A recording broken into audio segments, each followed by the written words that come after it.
తిరుమల శ్రీ వెంకటేశ్వర స్వామివారి దర్శనాన్ని స్థానికులకు టీటీడీ పాలక మండలి పునరుద్ధరించడం హర్షించదగ్గ విషయమని జనసేన ఉమ్మడి చిత్తూరు జిల్లా అధ్యక్షులు డాక్టర్ పసుపులేటి హరిప్రసాద్ అన్నారు. గురువారం ఉదయం జనసేన పార్టీ ఆధ్వర్యంలో అలిపిరి పాదాల మండపం వద్ద 116 కొబ్బరికాయలు కొట్టి శ్రీవారికి కృతజ్ఞతలు తెలిపారు.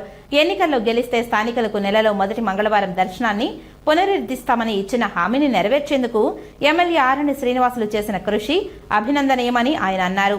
స్థానికులకు దర్శన భాగ్యం కల్పించిన CM Chandrababu Naidu, deputy CM Pavan కళ్యాణ్లకు, చైర్మన్ బిఆర్ నాయుడుకు ప్రత్యేక ధన్యవాదాలు ఆయన పార్టీ తరఫున తెలిపారు.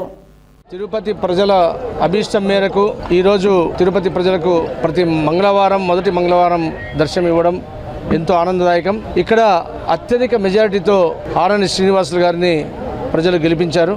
నిన్న ఎమ్మెల్యే గారు కూడా అసెంబ్లీలో అధ్యక్షుడితో అందరికీ ధన్యవాదాలు తెలియజేస్తూ ముఖ్యమంత్రి గారికి, ఉప ముఖ్యమంత్రి గారికి, అలాగే టీడీ చైర్మన్ గారికి తిరుపతి ప్రజల యొక్క అభీష్టం మేరకు తిరుమల తిరుపతి దేవస్థానం తీసుకున్న నిర్ణయాన్ని హర్షిస్తూ ధన్యవాదాలు తెలియజేశారు. అలాగే తిరుమలలో గత ఎన్నో సంవత్సరాలుగా నివసిస్తున్న బాలాజీ కాలనీ వాస్తవ్యులకు కూడా ఎప్పుడో ప్రజారాజ్యం సమయంలో కప్పులు శాంక్షన్ అవుతే దాదాపు 1160 ఉంటే దాంట్లో ఒక 500 మందికి మాత్రమే పైకప్పులు చేయడం తిరిగి చాలా మందికి ఉన్నాయి అని చెప్పడం కూడా ఎమ్మెల్యే గారు దృష్టికి, ఆ యొక్క ముఖ్యమంత్రి గారి దృష్టికి తీసుకుపోవడం చాలా ఆనందదాయకం. ఖచ్చితంగా ఈరోజు చాలా అద్భుతమైన నిర్ణయాలు తీసుకోవడం జరిగింది. తిరుమల తిరుపతి దేవస్థానం మొదటి మీటింగ్లోనే ఇక్కడ మనం చూసుకుంటే ఒబరాయ్ వాళ్ళు పెట్టిన ముంతాజ్ హోటల్ అనేది ఆ దేవుడి పాదాల చెంత ముంతాజ్ హోటల్ అనే 5 స్టార్ హోటల్, అంటే 5 స్టార్ హోటల్లో మద్యము, మాంసము అన్నీ దొరుకుతాయి. అటువంటిది పెట్టడాన్ని మొట్టమొదటి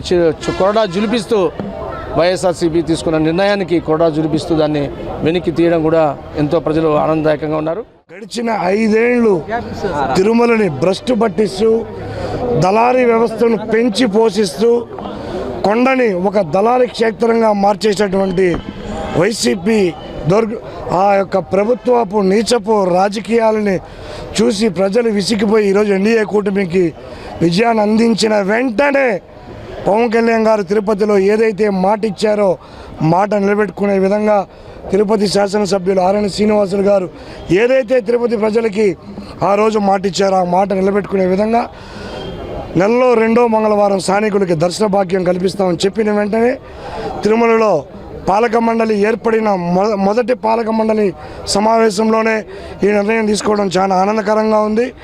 తిరుపతి ప్రజలందరూ కూడా రాష్ట్ర ముఖ్యమంత్రి చంద్రబాబు నాయుడు గారికి, ఉప ముఖ్యమంత్రి పవన్ కళ్యాణ్ గారికి, అదేవిధంగా తిరుపతి ఎమ్మెల్యే ఆరణి శ్రీనివాసులు గారికి, TTD board chairman BR Naidu గారికి, ప్రతి ఒక్కరు తిరుపతి ప్రజలందరూ కూడా ధన్యవాదాలు తెలియజేస్తూ ఈ యొక్క తిరుపతి ప్రజలకి దర్శన భాగ్యం కల్పించినందుకు తిరుమలలో తిరుపతిలో 7 రోజులు జనసేన పార్టీ 7 రోజులు తిరుపతి ప్రజలు ఎన్డీఏ కూటమికి, టీటీడీ చైర్మన్కి, తిరుపతి ఎమ్మెల్యే గారికి ధన్యవాదాలు తెలియజేసే కార్యక్రమం చేయాలని చెప్పి తిరుపతి ప్రజలతో పాటు జనసేన పార్టీ కూడా మేము నిర్ణయించుకున్నాం. అదేవిధంగా ఈరోజు 2వ రోజు అలిపిరి మండపం దగ్గర టెంకాయలు కొట్టి వాళ్ళకి ధన్యవాదాలు తెలియజేసుకుంటున్నాం.